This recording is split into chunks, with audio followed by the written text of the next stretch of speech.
नमस्ते, मैं हूं किशोर अजवाणी। आप देख रहे हैं देश का नंबर 1 हिंदी न्यूज चैनल। घड़ी इशारा कर रही है 9 बजे रात का। वक्त 100 बात की एक बात का। 100 बात की एक बात में आज दिल्ली के डिप्टी सीएम मनीष सिसोदिया को दिल्ली की राउज एवेन्यू कोर्ट ने 5 दिनों के लिए सीबीआई रिमांड में भेज दिया। ईरान ने हाइपरसोनिक मिसाइल के सफल टेस्ट का ऐलान किया और दावा किया कि वो अमेरिका के पूर्व राष्ट्रपति डोनाल्ड ट्रंप से कासिम सुलेमानी की मौत का बदला लेकर रहेगा। अमेरिका को बेहद तगड़े बर्फीले तूफान ने इस कदर लाचार कर दिया कि उसने 1 लाख से ज्यादा लोगों को अंधेरे में डुबो दिया। और अमेरिका ने दावा किया कि यूक्रेन जंग में रूस के राष्ट्रपति पुतिन को परमाणु बम का इस्तेमाल करने से भारत ने रोका। ईरान ने यह दावा किया कि उसने लंबी दूरी तक मार करने वाली हाइपरसोनिक मिसाइल बना ली है, जिसकी रेंज में न सिर्फ पूरा इजराइल है बल्कि यह मिसाइल फारस की खाड़ी में मौजूद अमेरिका के किसी भी सैन्य ठिकाने को तबाह कर सकती है। यानी ईरान ने इस हाइपरसोनिक मिसाइल को बनाने का ऐलान करते हुए अपने 2 दुश्मन अमेरिका और इजराइल को सीधी धमकी दे दी। इसी मिसाइल के दम पर ईरान के IRGC यानी इस्लामिक रिवॉल्यूशनरी गार्ड कोर के कमांडर आमिर अली हाजीजादे ने यह हुंकार भरी कि अमेरिका को किसी भी सूरत में बख्शा नहीं जाएगा। और अमेरिका के पूर्व राष्ट्रपति डोनाल्ड ट्रंप और पूर्व विदेश मंत्री माइक पोम्पियो की हत्या कर कासिम सुलेमानी की मौत का बदला लिया जाएगा। ईरान का आरोप है कि इराक में अमेरिकी ड्रोन हमले में उसके कमांडर कासिम सुलेमानी की जनवरी 2020 में हत्या कर दी गई थी और तभी ईरान ने अमेरिका से बदला लेने की कसम खाई थी। और कई मौकों पर उसने धमकी भी दी कि ईरान सुलेमानी की हत्या का बदला हर हाल में लेगा। उसका आरोप है कि सुलेमानी की हत्या का आदेश उस वक्त के अमेरिकी राष्ट्रपति डोनाल्ड ट्रंप और उस समय के विदेश मंत्री माइक पोम्पियो ने दिया था। और माना जा रहा है कि कासिम सुलेमानी की हत्या के बाद से ही ईरान अमेरिका से बदला लेने की फिराक में है। हालांकि सुलेमानी की हत्या के बाद ईरान ने इराक में मौजूद अमेरिकी बेस पर कई मिसाइलें दागी थी और दावा किया था कि उसके उस हमले में अमेरिका के कई सैनिकों की मौत हो गई थी। लेकिन अमेरिका का दावा है कि ईरान के उस हमले में किसी भी सैनिक की मौत नहीं हुई थी, बल्कि उसकी कई मिसाइलें लक्ष्य तक पहुंचने से पहले ही बीच रास्ते में ही गिर गई थीं। पश्चिमी मीडिया का दावा है कि उस घटना के बाद से ही ईरान लंबी दूरी तक मार करने वाली मिसाइल बनाने में जुट गया था। और अब वो दावा कर रहा है कि उसने अमेरिका और इजराइल को निशाना बनाने के लिए लंबी दूरी तक मार करने वाली हाइपरसोनिक मिसाइल बना ली है। बाकायदा उसने इस मिसाइल के परीक्षण का एक वीडियो भी जारी किया, जिसमें ईरान की वो मिसाइल आग उगलते हुए अपने टारगेट को भेजती दिखाई दी। उसका दावा है कि उसकी इस हाइपरसोनिक मिसाइल की स्पीड 13 मैक यानी आवाज की रफ्तार से 13 गुना ज्यादा है और 16,000 किलोमीटर प्रति घंटा की रफ्तार से उड़ने वाली इस मिसाइल को रोकने की ताकत किसी भी एयर डिफेंस सिस्टम में नहीं है।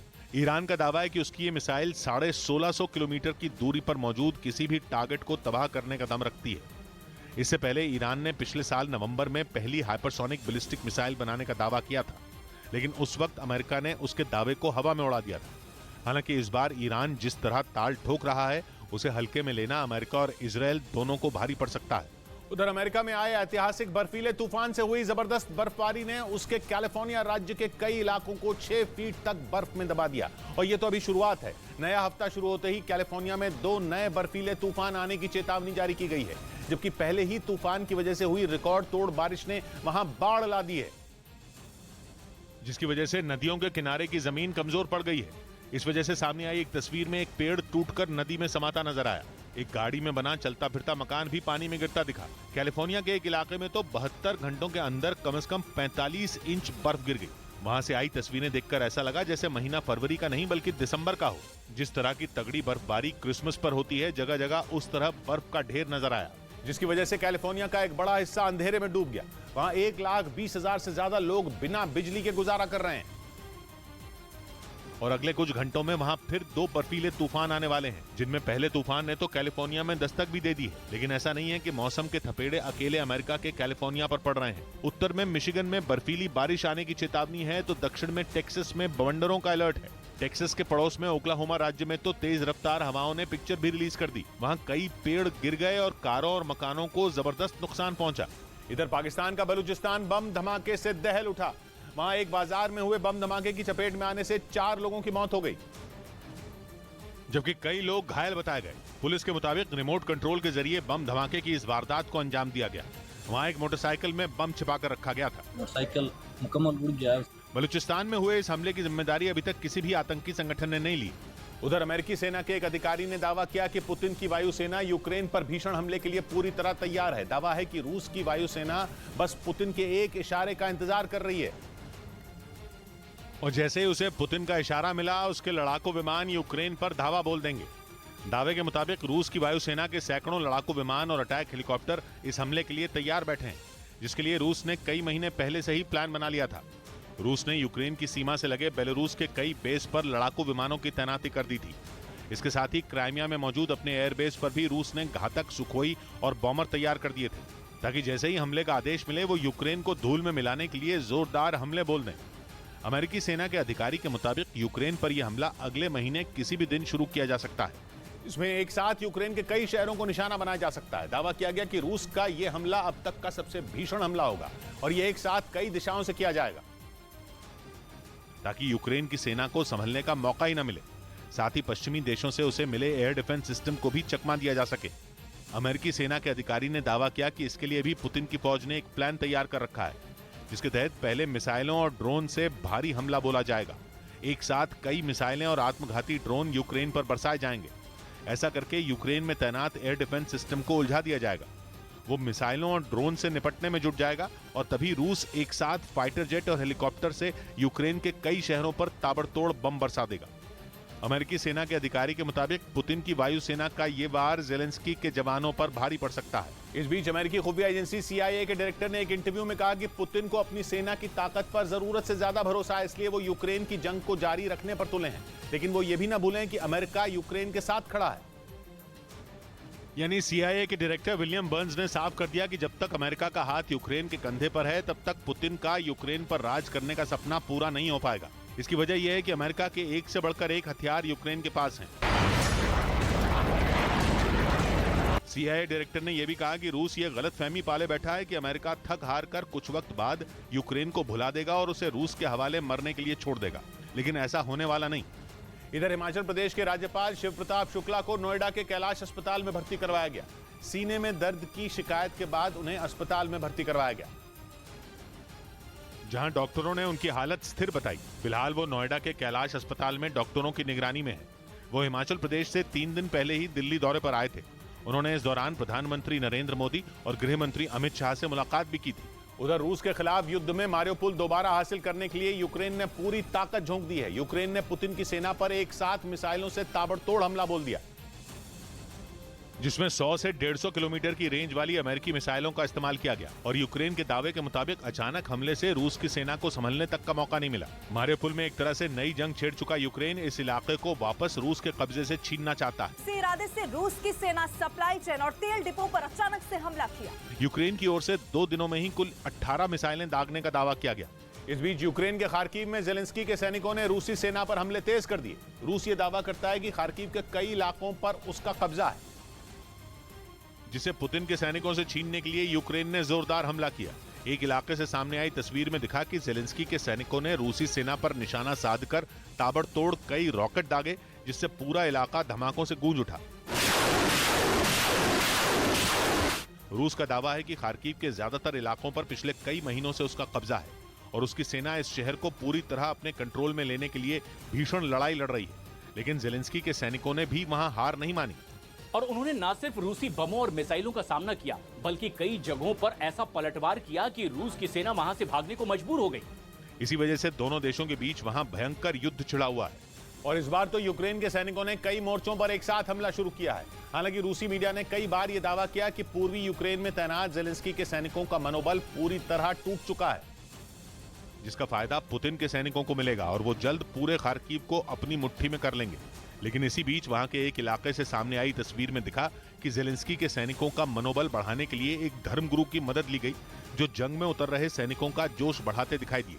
यूक्रेन का दावा है कि खार्किव में दिन ब दिन हालात बदलते जा रहे हैं, क्योंकि उसकी सेना के जोरदार पलटवार से पुतिन के हाथ से रोज कई इलाके फिसलते जा रहे हैं। इधर खबर है कि सोशल मीडिया प्लेटफॉर्म ट्विटर में एक बार फिर छटनी कर दी गई। बताया गया कि इस बार इलॉन मस्क ने करीब 50 कर्मचारियों को कंपनी से बाहर का रास्ता दिखा दिया। जबकि न्यूज एजेंसी रॉयटर्स के मुताबिक इलॉन मस्क के ट्विटर खरीदने के बाद से अब तक ट्विटर के करीब 70% कर्मचारियों को निकाला जा चुका है। दावा है कि ट्विटर की कमाई में गिरावट होने की वजह से इलॉन मस्क लगातार छटनी कर रहे हैं। उधर बेलारूस की राजधानी मिन्स्क के पास रूस के एक स्पाई प्लेन पर ड्रोन अटैक हो गया। बेलारूस पुतिन का वो जिगरी दोस्त है जिस पर वो आंख मूंद कर भरोसा करते हैं। वही दोस्त अपने ही घर में पुतिन के विमान को महफूज नहीं रख पाया। यूक्रेन पर हमला करने के लिए रूस के कई वॉर प्लेन और विमान बेलारूस में तैनात हैं। उन्हीं में शामिल जासूसी विमान पर हमला हो गया। और वो भी A-50 जैसे उस मिलिट्री सर्वेलेंस एयरक्राफ्ट पर जिसके जरिए रूस की एयरफोर्स ने यूक्रेन के अंदर जाने कितने टारगेट ढेर कर दिए। A-50 एक साथ 60 टारगेट तक ट्रैक कर सकता है। खबर है कि रूस के उसी A-50 स्पाई प्लेन पर ड्रोन टूट पड़े और 2 जोरदार धमाके हुए। बताया गया कि हमले की वजह से विमान तबाह हो गया, उसके अगले और बीच के हिस्सों का कचूमर निकल गया और उसके रेडार एंटेना को भी जबरदस्त नुकसान पहुंचा। बेलारूस यूक्रेन की जंग में सीधे नहीं उतरा है, लेकिन पुतिन से दोस्ती निभाने में उसने कोई कसर भी नहीं छोड़ी है। बल्कि यूक्रेन का तो सीधा आरोप है कि रूस उस पर हमले करने के लिए धड़ल्ले से बेलारूस की हवाई पट्टी का इस्तेमाल कर रहा है। यही नहीं, बेलारूस में रूस और बेलारूस एक जॉइंट मिलिट्री यूनिट तैनात कर चुके हैं और कई युद्धाभ्यास भी कर चुके हैं। इसलिए सवाल यह है कि क्या बेलारूस ने पुतिन की हां में हां मिलाते मिलाते उन्हीं के साथ खेल कर दिया। ऐसा इसलिए क्योंकि रूस और बेलारूस दोनों ने अब तक इस हमले पर चुप्पी साधी हुई है, लेकिन इस बीच बेलारूस के सरकार विरोधी एक संगठन ने उस हमले की जिम्मेदारी ली और दावा किया कि रूस के विमान को निशाना बनाने वाले बेलारूस के विपक्ष से जुड़े नागरिक थे, जो राष्ट्रपति लुकाशेंको के खिलाफ हैं। हालांकि ये खबर भी उड़ रही है कि बेलारूस में रूस के विमान को जिस ड्रोन से निशाना बनाया गया वो यूक्रेन के मिस्ट्री ड्रोन थे। इस बीच रूस ने दावा किया कि उसकी सेना यूक्रेन के डोनेस्क में वुलेदार शहर पर किसी भी वक्त कब्जा कर सकती है। हालांकि वहां उसे यूक्रेन की सेना के जोरदार पलटवार का सामना भी करना पड़ रहा है। डोनेस्क प्रांत में मौजूद इस शहर पर कब्जा करने के लिए पुतिन की फौज पिछले कई हफ्तों से हमला बोल रही है और रूस का दावा है कि वुलेदार शहर के ज्यादातर हिस्सों पर उसकी सेना का कब्जा हो चुका है, जबकि यूक्रेन का कहना है कि उसके सैनिक हर मोर्चे पर रूसी सेना को करारा जवाब दे रहे हैं। मतलब यह कि पिछले कई हफ्तों से इस शहर को जीतने के लिए रूस और यूक्रेन में भीषण जंग छिड़ी हुई है। इस बीच यूक्रेन ने वुलेदार में रूस की सेना पर जवाबी हमले का एक वीडियो भी जारी किया, जिसमें एक इलाके में उसके सैनिक आसमान से पुतिन के घातक टैंकों का शिकार करते दिखे। ड्रोन से बनाए गए इस वीडियो में रूस का एक टैंक शहर में तेजी से घुसता नजर आया, जिसे रोकने के लिए जेलेंस्की की सेना ने उस पर बम गिरा दिया। और यूक्रेन का दावा है कि वुलेदार शहर में उसकी सेना के जोरदार पलटवार की वजह से रूसी फौज को पीछे तक हटना पड़ा, जबकि इस शहर पर कंट्रोल करने के लिए रूस ने अपनी पूरी ताकत झोंक दी थी। और शहर पर कब्जा करने के लिए पुतिन की सेना ने पिछले कुछ दिनों में ताबड़तोड़ मिसाइलें दागी। वुलेदार पर रूसी सेना के जोरदार हमलों की वजह से पूरा शहर जैसे खंडहर में बदल गया। शहर में हर तरफ सिर्फ बर्बादी नजर आई। वहां की ज्यादातर इमारतें आसमान से की गई बमबारी की चपेट में आने की वजह से मलबे के ढेर में तब्दील हो चुकी हैं। वहां से आए एक दूसरे वीडियो में यूक्रेन के कुछ सैनिक रूसी सेना को जवाब देने के लिए मोर्चा संभाले नजर आए। यही नहीं, यूक्रेन की सेना का एक टैंक भी शहर में गश्त करता दिखाई दिया, जबकि एक बंकर में जेलेंस्की के कुछ सैनिक रूसी सेना पर अटैक करने की प्लानिंग करते दिखे। मतलब ये कि यूक्रेन के सैनिक किसी भी कीमत पर पुतिन की फौज के सामने घुटने टेकने के लिए तैयार नहीं है, बल्कि पलटवार कर ये जताने की कोशिश में है कि वो हर हाल में वुलेदार शहर से रूसी सेना को खदेड़ कर ही दम लेंगे। हालांकि रूस की सेना के हमलों को देखते हुए पूरे शहर को खाली करा लिया गया, लेकिन अब भी कुछ लोग वहां मौजूद हैं जो आसमान से गिरते बमों के बीच किसी तरह से वहां अपनी जिंदगी गुजार रहे हैं। वहां से आई एक तस्वीर में एक बुजुर्ग महिला बिलखती दिखाई दी। उन्होंने बताया कि जंग की वजह से शहर में सब कुछ बर्बाद हो चुका है। उन्होंने ये भी कहा कि पिछले 2 हफ्तों से रूस की सेना इस शहर पर बेहिसाब बमबारी कर रही है। और यूक्रेन की सेना का दावा है कि पिछले 24 घंटों में रूस ने इस शहर पर 27 बार एयर स्ट्राइक की। मतलब बखमूत और सोलेदार की तरह पुतिन के जवानों ने वुलेदार पर भी कब्जा करने के लिए एड़ी चोटी का जोर लगा दिया, क्योंकि वुलेदार के करीब से ही वो रेलवे लाइन गुजरती है जो क्राइमिया तक जाती है।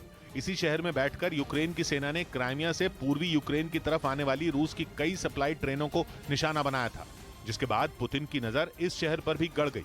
और पश्चिमी मीडिया का दावा है कि पुतिन पूरे डोनेस्क को हासिल करने की रणनीति पर काम कर रहे हैं, जिसके लिए वो एक साथ वहां के कई शहरों को निशाना बना रहे हैं, ताकि यूक्रेन की सेना को संभलने तक का मौका न मिले। इसी वजह से पुतिन की फौज ने पहले बखमूत और सोलेदार पर भीषण हमले बोले और अब रूसी सेना वुलेदार शहर पर कहर बनकर टूट रही है। इधर कारोबारी हफ्ते के पहले दिन शेयर बाजार गिरावट के साथ बंद हुआ। सेंसेक्स और निफ्टी दोनों ही लाल निशान पर बंद हुए और लगातार 7वें दिन शेयर बाजार गिरावट के साथ बंद हुआ। सेंसेक्स 175 अंक फिसलकर 59,288 पर बंद हुआ, जबकि निफ्टी 73 अंक लुढ़ककर 17,392 पर बंद हुआ। उधर पश्चिमी मीडिया ने दावा किया कि जेलेंस्की ने अपनी सेना के कमांडर को बर्खास्त कर दिया। बताया गया कि एडवर्ड मोस्क्लियोव नाम के वो कमांडर पूर्वी यूक्रेन के डॉनबास में जंग की अगुवाई कर रहे थे। लेकिन जेलेंस्की ने बिना कोई कारण बताए अचानक उन्हें बर्खास्त कर दिया। पश्चिमी मीडिया के मुताबिक कमांडर एडवर्ड मुस्क्लियोव जंग के शुरुआती दिनों से ही डॉनबास में तैनात थे, लेकिन बीते कुछ महीनों में रूस की फौज ने वहां कई बड़े हमलों के जरिए यूक्रेन पर बढ़त बनाने का दावा किया। ऐसे में पश्चिमी मीडिया का अनुमान है कि डॉनबास में यूक्रेन की सेना के खराब प्रदर्शन का खमियाजा कमांडर एडवर्ड मुस्क्लियोव को भुगतना पड़ा। इस बीच रूस के मीडिया का दावा है कि पुतिन ने नेटो पर यूक्रेन जंग में शामिल होने का आरोप लगा दिया। इससे पहले भी वो पश्चिमी देशों पर जंग में शामिल होने का आरोप लगा चुके हैं, लेकिन अब की बार उन्होंने अपना गुस्सा नेटो पर उतारा। रूस के मीडिया के मुताबिक पुतिन ने नेटो देशों पर रूस को तोड़ने की साजिश रचने का भी आरोप लगा दिया। असल में इस जंग में पश्चिमी देशों के साथ नेटो के सदस्य देश भी यूक्रेन को हथियारों की मदद करते आए हैं। पश्चिमी देशों को तो पुतिन कई बार अंजाम भुगतने की धमकी दे चुके हैं, लेकिन इस बार उन्होंने नेटो को ही चेतावनी दे डाली। बताया गया कि पुतिन ने साफ कह दिया कि यूक्रेन को हथियारों की मदद करना जंग में शामिल होने के बराबर है। और खबर है कि इसीलिए अब पुतिन नेटो को सबक सिखाने की तैयारी में जुट गए। पिछले हफ्ते ही उन्होंने न्यू स्टार्ट संधि से भी अलग होने का ऐलान किया था, जिसका सीधा ताल्लुक परमाणु हथियारों और उनके इस्तेमाल से है।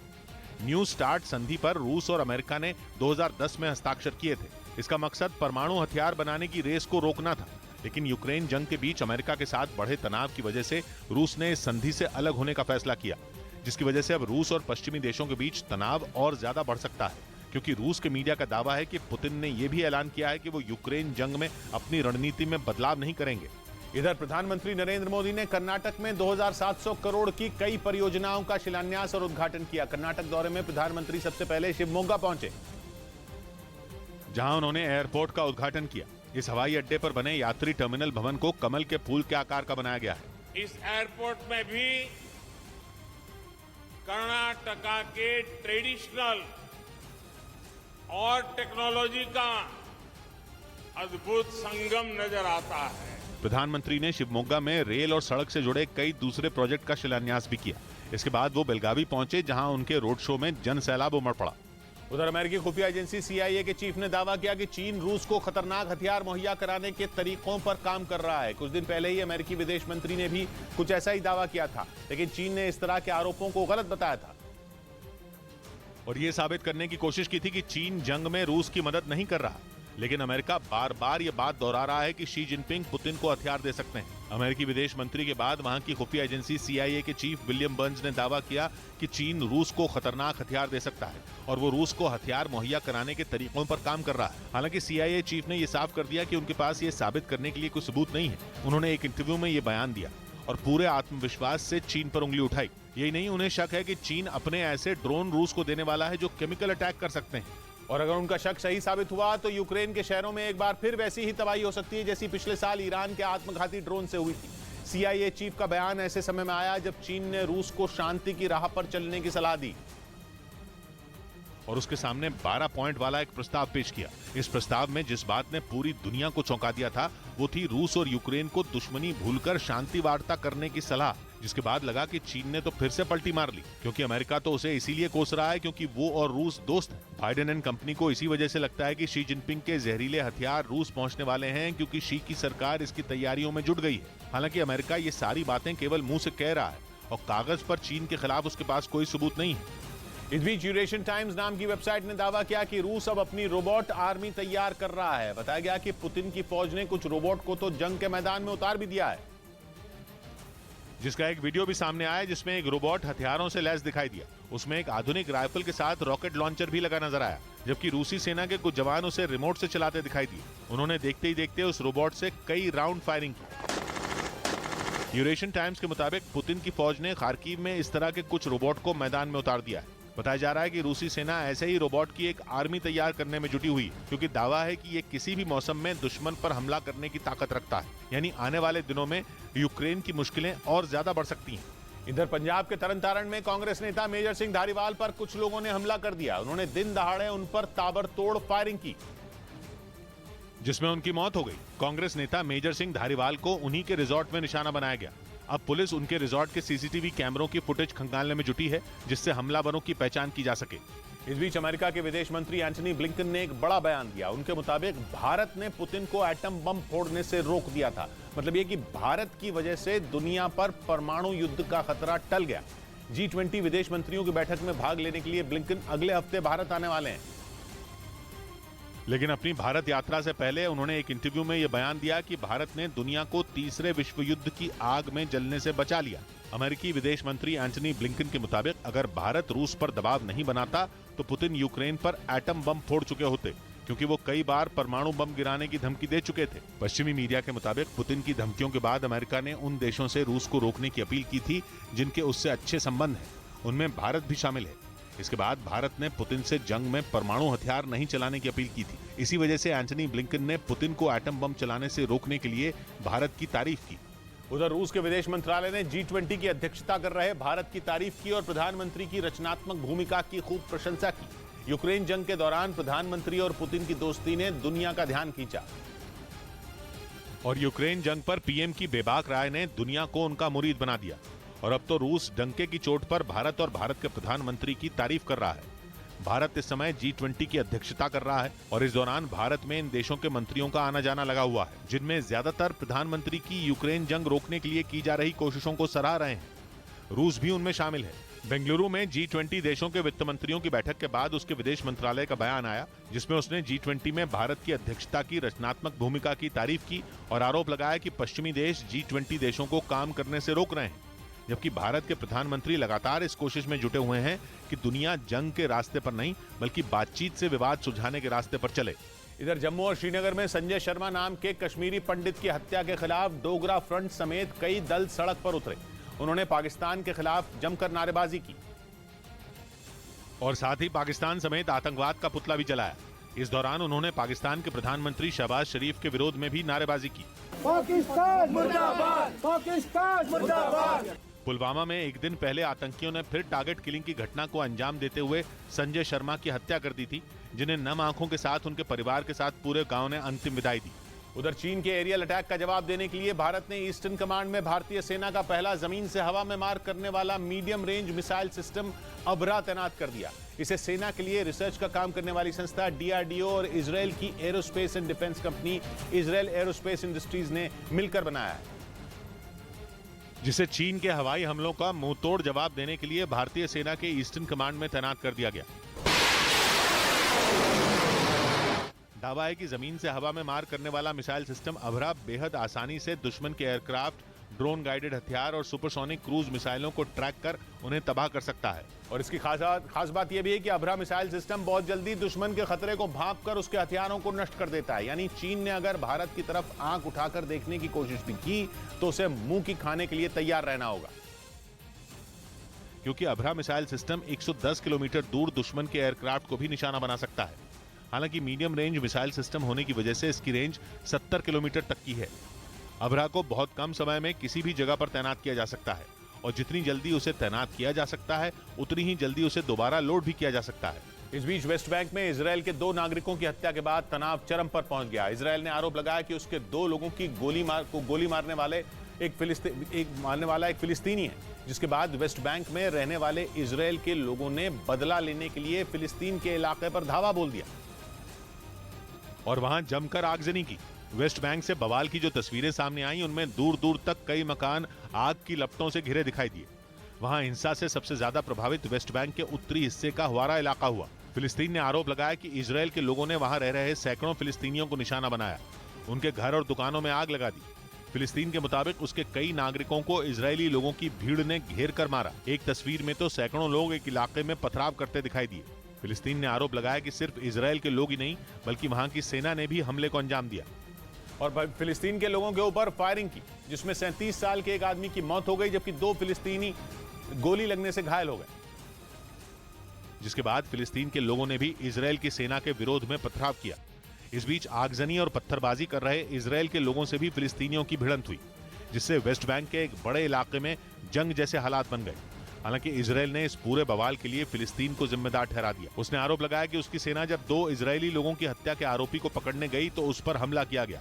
एक रोज पहले ही वेस्ट बैंक के हवारा इलाके में इजराइल के 2 नागरिकों की गोली मारकर हत्या कर दी गई थी, जिसके बाद से ही वेस्ट बैंक हिंसा की आग में झुलस रहा है। इधर पश्चिम बंगाल में कोलकाता एयरपोर्ट पर स्पाइस जेट के विमान की इमरजेंसी लैंडिंग से हड़कंप मच गया। विमान की इमरजेंसी लैंडिंग की वजह तकनीकी खराबी बताई गई, जिसकी वजह से विमान के उड़ान भरते ही उसकी इमरजेंसी लैंडिंग करवानी पड़ गई।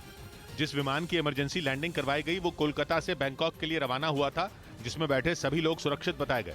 इस बीच पूर्वोत्तर के 2 राज्यों नागालैंड और मेघालय में विधानसभा चुनाव खत्म हो गए। दोनों ही राज्यों में बम्पर वोटिंग हुई, जहां वोटिंग का आंकड़ा 75% के पार रहा। शाम 5 बजे तक नागालैंड में 84.78% वोटिंग हुई, तो मेघालय में 77.13%। दोनों ही राज्यों में 559 उम्मीदवार चुनावी मैदान में हैं, जिनकी किस्मत का फैसला 2 मार्च को सामने आएगा। उधर यूक्रेन पर हमले के बाद से रूस और अमेरिका के बीच जबरदस्त तनाव है, लेकिन अंतरिक्ष में दोनों देशों में पक्की दोस्ती है। एक बार फिर रूस और अमेरिका के एस्ट्रोनॉट स्पेसएक्स रॉकेट से अंतरिक्ष में जाएंगे, जो आधी रात को 1:45 पर फ्लोरिडा के केनेडी स्पेस सेंटर से अंतरिक्ष के लिए रवाना होगा, जिसके क्रू ड्रैगन कैप्सूल में कुल 4 अंतरिक्ष यात्री होंगे, जिसमें अमेरिका के 2, रूस का 1 और यूएई का 1 एस्ट्रोनॉट शामिल है। यानी रूस और अमेरिका के एस्ट्रोनॉट एक साथ अंतर्राष्ट्रीय अंतरिक्ष स्टेशन के लिए उड़ान भरेंगे। रूस के खिलाफ अमेरिका ने भले ही तमाम प्रतिबंध लगा रखे हों, लेकिन अंतरिक्ष में दोनों देशों के वैज्ञानिक एक दूसरे की पूरी मदद कर रहे हैं। इस बीच अमेरिका के अखबार द वॉल स्ट्रीट जर्नल की एक रिपोर्ट में यह दावा किया गया कि कोरोना वायरस चीन की ही एक लैब से निकला था। अमेरिका समेत दुनिया के कई देश इससे पहले भी चीन पर यह आरोप लगा चुके हैं। लेकिन अमेरिकी अखबार द वॉल स्ट्रीट जर्नल ने वहां के ऊर्जा विभाग की एक स्टडी का हवाला देकर चौंकाने वाली जानकारी दी, जिसके मुताबिक कोरोना वायरस चीन की ही एक लैब से निकला था और फिर दुनिया भर में फैल गया था। लेकिन चीन की लैब में इस वायरस का इस्तेमाल हथियार के तौर पर बनाने के लिए नहीं किया जा रहा था। अमेरिका शुरू से यह आरोप लगाता रहा है कि कोरोना वायरस चीन के वुहान लैब से ही लीक हुआ था। हालांकि चीन इन आरोपों से इनकार करता है। उसकी दलील है कि यह किसी जानवर से इंसान में फैला था। उधर ईरान के एक मंत्री का आरोप है कि लड़कियों को स्कूल जाने से रोकने के लिए उन्हें जहर दिया जा रहा है। ईरान में पहली बार यह मामला तब सामने आया था जब पिछले साल नवंबर में वहां के कौम शहर में कई छात्राएं अचानक बीमार पड़ गई थी, और जांच में यह पाया गया कि उन स्कूली छात्राओं को जहर दिया गया था। इसी वजह से कई छात्राओं की हालत बेहद खराब हो गई थी। इस बीच ईरान के उपमंत्री यूनुस पनाही ने आरोप लगाया कि कौम शहर में यह हरकत उन लोगों ने की थी जो छात्राओं को स्कूल जाने से रोकना चाहते हैं। हालांकि ईरान सरकार ने उस घटना की जांच के आदेश भी दिए थे, लेकिन अब तक इस मामले में किसी की गिरफ्तारी नहीं हुई। ऐसे में कहा जा रहा है कि हिजाब के बाद अब यह मुद्दा भी ईरान में तूल पकड़ सकता है, क्योंकि हिजाब के खिलाफ पहले से ही वहां के कई शहरों में सरकार विरोधी प्रदर्शन हो रहे हैं। इधर खबर है कि पंजाब के तरन तारण जिले की गोविंदवाल साहब जेल में गैंग वॉर की घटना के बाद लॉरेंस बिश्नोई गैंग में फूट पड़ गई। एक रोज पहले हुई उस घटना में 2 लोगों की मौत हो चुकी है, जबकि एक की हालत गंभीर है। बताया जा रहा है कि तीनों जग्गू भगवानपुरिया गैंग के गुर्गे थे, जिन पर हमले की जिम्मेदारी लॉरेंस बिश्नोई गैंग के गोल्डी बराड़ ने ली, जबकि जग्गू भगवानपुरिया गैंगस्टर लॉरेंस बिश्नोई का बेहद करीबी माना जाता है। आरोप है कि सिद्धू मूसेवाला हत्याकांड को अंजाम देने के लिए जग्गू भगवानपुरिया ने भी लॉरेंस का साथ दिया था। खुफिया एजेंसियों के मुताबिक मूसेवाला को मारने के लिए भगवानपुरिया ने ही पाकिस्तान से हथियारों की सप्लाई करवाई थी, जिसकी मदद से पिछले साल 29 मई को मूसेवाला को पंजाब के मानसा में बीच सड़क पर छलनी कर दिया गया था। लेकिन अब दावा किया जा रहा है कि लॉरेंस और जग्गू भगवानपुरिया के बीच दरार पड़ गई है। जो पहले कभी दोस्त हुआ करते थे वो अब जानी दुश्मन बन गए हैं, क्योंकि लॉरेंस बिश्नोई गैंग का आरोप है कि जग्गू भगवानपुरिया पुलिस का खबरी है और उसी ने मूसेवाला हत्याकांड में शामिल शूटर मनप्रीत मन्नू और जगरूप रूपा का एनकाउंटर करवाया था, जिसे पिछले साल पंजाब पुलिस ने कई घंटों की मुठभेड़ के बाद ढेर कर दिया था। लेकिन लॉरेंस और जग्गू भगवानपुरिया के बीच जंग का ऐलान तब हुआ जब 26 फरवरी को पंजाब के तरन तारण जिले की गोविंदवाल साहिब जेल में गैंग वॉर हुई। उस घटना में भगवानपुरिया के 2 गुर्गे मनमोहन मोना और मनदीप तूफान की हत्या कर दी गई, जबकि इनके तीसरे साथी केशव की हालत गंभीर है। इस घटना के बाद खुद को गैंगस्टर गोल्डी बराड़ बताने वाले एक बदमाश ने फेसबुक पोस्ट से हत्या की जिम्मेदारी ली। उस पोस्ट में उसने ये लिखा कि भगवानपुरिया के गुर्गों को लॉरेंस गैंग से जुड़े सचिन भिवानी, अंकित शेरसाद, दीपक मुंडी, मनप्रीत भाऊ, कशिश और अरशद बीकानेर ने मारा है। और जो लोग भी लॉरेंस गैंग के विरोधियों का साथ देंगे उनका भी यही हाल किया जाएगा। पोस्ट के जरिए खुद को गोल्डी बराड़ बताने वाले उस बदमाश ने आरोप लगाया कि कुछ रोज पहले भगवानपुरिया के गुर्गों ने लॉरेंस गैंग के आदमी मनप्रीत भाऊ की पिटाई की थी, जिसके बाद उन्हें मारा गया है। उस बदमाश ने आरोप लगाया कि जग्गू भगवानपुरिया पुलिस का आदमी है और उसकी वजह से लॉरेंस गैंग के कई शूटर मारे जा चुके हैं। इस पोस्ट के जवाब में जग्गू भगवानपुरिया गैंग की भी सोशल मीडिया पोस्ट आई, जिसमें कत्ल के बदले कत्ल की धमकी दी गई। यही नहीं, बम्बिया गैंग की तरफ से भी एक पोस्ट के जरिए लॉरेंस गैंग के गुर्गों पर हमले की धमकी दी गई। दावा किया जा रहा है कि लॉरेंस से दुश्मनी मोल लेने के बाद जग्गू भगवानपुरिया ने बम्बिया गैंग से हाथ मिला लिया है। मतलब पंजाब में एक बार फिर गैंग वॉर छिड़ सकती है, जिसे देखते हुए पंजाब की जेलों को हाई अलर्ट पर कर दिया गया है। इस बीच तुर्की में भूकंप का प्रकोप थम नहीं रहा। माल्टिया प्रांत में आए भूकंप में एक आदमी की मौत हो गई। 5.6 तीव्रता के इस भूकंप में कई इमारतें भी जमींदोज हो गई। जिसका वीडियो भी सामने आया। एक वीडियो में दिखा कि जहां जहां इमारतें गिरी उन जगहों पर धूल का गुबार उठा। एक दूसरी तस्वीर में लाल रंग का यह मकान भरभरा कर गिरता दिखा। तुर्की के माल्टा में कई इमारतें धराशायी हो गईं और उनके मलबे के नीचे कई गाड़ियां दब गईं। तुर्की की डिजास्टर मैनेजमेंट एजेंसी रेस्क्यू के काम में जुटी है। उधर खबर है कि यूक्रेन युद्ध के बीच पुतिन के बेहद खास रमजान कादिरोव ने खुद को हीरो ऑफ चेचनिया अवार्ड से सम्मानित कर दिया। चेचनिया कमांडर रमजान कादिरोव ने यह अवार्ड उसी दिन लिया जिस दिन यूक्रेन पर हमले का 1 साल पूरा हुआ, जिसके बाद यह माना जा रहा है कि वो पुतिन के सामने अपने कद को बढ़ाने में जुटे हैं और ऐसा दिखाना चाहते हैं कि यूक्रेन में अब तक पुतिन की फौज को जो भी कामयाबी मिली है वो उन्हीं की वजह से है, क्योंकि हीरो ऑफ चेचनिया नाम का जो अवार्ड कादिरोव ने खुद को दिया उसका ऐलान यूक्रेन की जंग के लिए ही किया गया था। यानी कादिरोव ने यह अवार्ड खुद को देकर यह साफ कर दिया कि यूक्रेन की जंग के हीरो वो ही हैं। रमजान कादिरोव के इस कदम को सीधे सीधे पुतिन को चुनौती की तरह देखा जा रहा है, क्योंकि कादिरोव पहले भी कई बार ये कह चुके हैं कि उनके चेचन लड़ाकों की वजह से ही रूसी सेना यूक्रेन में टिकी हुई है। यही नहीं, उन्होंने रूस के कमांडरों की रणनीति को खराब बताते हुए कई बार पुतिन के सामने ताल ठोकी और उनको बताया कि रूस की सेना जिस तरह यूक्रेन में लड़ रही है उससे तो जीत मिलने वाली नहीं है। पुतिन के वफादार रमजान कादिरोव ने कई बार यह दावा भी किया कि उनके चेचन लड़ाके अगर साथ नहीं देते तो यूक्रेन के कुछ इलाकों पर भी कब्जा नहीं हो पाता, क्योंकि पुतिन ने कभी अपनी सेना को खुलकर लड़ने की छूट ही नहीं दी, जबकि रमजान कादिरोव के लड़ाके जंग में पूरी बेरहमी के साथ यूक्रेन की सेना के खात्मे में जुटे थे। कादिरोव के मुताबिक इसी वजह से यूक्रेन के बेहद अहम शहर मारियोपोल पर उनका अधिकार हुआ। मारियोपोल की जीत का सेहरा भी कादिरोव ने अपने सिर पर बांधा था, जबकि पूर्वी यूक्रेन में चल रही भीषण लड़ाई के लिए भी उन्होंने अपने लड़ाकों की जमकर तारीफ की थी। कहा जा रहा है कि कादिरोव के इसी रुख से इस बात की चर्चा तेज हो गई कि वो पुतिन के सामने एक बड़ी चुनौती बनकर खड़े हो सकते हैं, क्योंकि कुछ रोज पहले भी पश्चिमी मीडिया में आई एक खबर ने इसी तरफ इशारा किया था। तब दावा किया गया था कि कादिरोव भी पुतिन की प्राइवेट आर्मी वैगनर ग्रुप की तरह अपनी एक सैन्य कंपनी बनाना चाहते हैं, जो पुतिन की प्राइवेट आर्मी वैगनर ग्रुप की तरह काम करेगी। वैगनर ग्रुप पुतिन की कसाई ब्रिगेड के नाम से भी मशहूर है, जिसके लड़ाके पूरी दुनिया में दुश्मनों को बेरहमी से कत्ल करने के लिए जाने जाते हैं। पूर्वी यूक्रेन की जंग में भी वैगनर ग्रुप के लड़ाके कहर ढा रहे हैं, जिसकी वजह से रमजान कादिरोव वैगनर ग्रुप के लड़ाकों से बेहद प्रभावित हैं। और पश्चिमी मीडिया का दावा है कि वो उसी तरह की एक प्राइवेट आर्मी बनाने की प्लानिंग पर काम कर रहे हैं, जबकि पुतिन ऐसा बिल्कुल नहीं चाहते हैं। पश्चिमी मीडिया का कहना है कि पुतिन को इस बात का डर है कि अगर कादिरोव ने अपनी प्राइवेट आर्मी बना ली तो उन्हें रोकना मुश्किल हो जाएगा। इधर दिल्ली के पास गाजियाबाद में कुछ लड़कों का एक वीडियो वायरल हो गया, जिसमें वो गानों की तेज आवाज के साथ गाड़ी में स्टंट करते नजर आए। इस दौरान उन्होंने ट्रैफिक नियमों की तो अनदेखी की ही, साथ ही सड़क पर जैम भी लगा दिया। गाड़ी में मौजूद 3 लड़के तो उसके सनरूफ से बाहर निकलकर गाने गाते नजर आए। उनकी इस हरकत का वीडियो वहां मौजूद कुछ लोगों ने बना लिया। इस बीच भारत में कई आतंकी घटनाओं में शामिल रहे एक कश्मीरी आतंकी की पाकिस्तान में हत्या कर दी गई। पिछले 1 साल में पाकिस्तान में कश्मीरी आतंकियों के मारे जाने की यह तीसरी घटना है और पिछले 1 हफ्ते में दूसरा कश्मीरी आतंकी पाकिस्तान में मारा गया। हाल ही में आतंकी संगठन हिजबुल मुजाहिदीन के टॉप कमांडर बशीर अहमद पीर की हत्या कर दी गई थी, जिसके बाद कश्मीर के रहने वाले एक और आतंकी खालिद राजा को कराची में गोलियों से भून दिया गया। बताया गया कि कश्मीर में आतंकी कमांडर रह चुका खालिद राजा इन दिनों कराची में एक स्कूल संघ का नेता था, लेकिन ये बस दुनिया को दिखाने के लिए था, क्योंकि उसका असली काम अब भी कश्मीर में सक्रिय आतंकियों से जुड़ा हुआ था। पाकिस्तान के मीडिया के मुताबिक कुछ हथियारबंद बदमाशों ने उसके घर के बाहर ही उस पर ताबड़तोड़ फायरिंग की, जिससे उसकी मौत हो गई। जिसके बाद सिंध प्रांत के गवर्नर ने पूरे मामले की जांच के आदेश दे दिए। इससे पहले कुपवाड़ा के रहने वाले आतंकी बशीर अहमद पीर की रावलपिंडी में हत्या कर दी गई थी, जिससे हिजबुल मुजाहिदीन का मुखिया सैयद सलाउद्दीन इतना बौखला गया था कि वो खुलकर सामने आ गया। जबकि पाकिस्तान पूरी दुनिया से ये झूठ बोलता है कि उसने सैयद सलाउद्दीन को अपने यहाँ शरण नहीं दी है, लेकिन पाकिस्तान की पोल तब खुल गई थी जब हिजबुल मुजाहिदीन का मुखिया अपने टॉप कमांडर के जनाजे में शामिल हो गया। खालिद राजा की तरह बशीर अहमद पीर भी पिछले कई साल से कश्मीर में आतंकी साजिश रचने में जुटा था। इसके साथ ही वो जम्मू कश्मीर में आतंकवादियों की घुसपैठ कराने में भी मदद करता था। इससे पहले आतंकी संगठन जैश-ए मोहम्मद के एक आतंकी की पिछले साल फरवरी में हत्या कर दी गई थी, जो बशीर अहमद पीर और खालिद राजा की ही तरह कश्मीर का रहने वाला था। उसकी हत्या कराची में की गई थी और वो भी भारत के खिलाफ कई आतंकी घटनाओं में शामिल रहा था।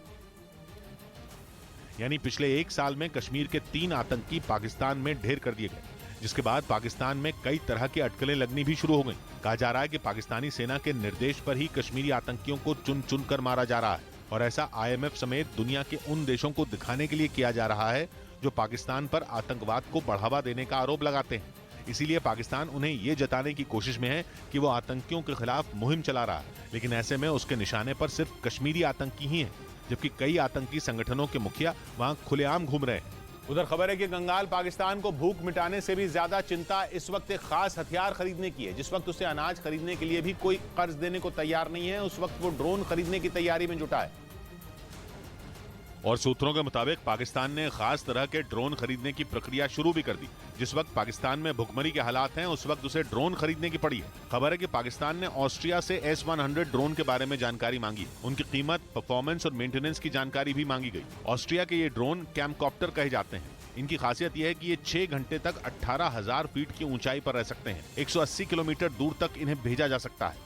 इसीलिए सर्वेलेंस में ये कैमकॉप्टर इस्तेमाल किए जाते हैं। अमेरिका, चीन, जर्मनी और UAE में भी ऑस्ट्रिया के ये कैमकॉप्टर इस्तेमाल किए जा रहे हैं। लेकिन सवाल ये खड़ा हुआ कि आखिर कंगाल पाकिस्तान को अचानक कैमकॉप्टर खरीदने की जरूरत क्यों महसूस हुई। माना जा रहा है कि पाकिस्तान को एक बार फिर सर्जिकल स्ट्राइक का डर सता रहा है और उसे लगता है कि भारत इस बार समुद्र के रास्ते आकर उसे चौंका सकता है। इसीलिए उसने अपनी नौसेना को मजबूत करने की रणनीति पर काम शुरू कर दिया।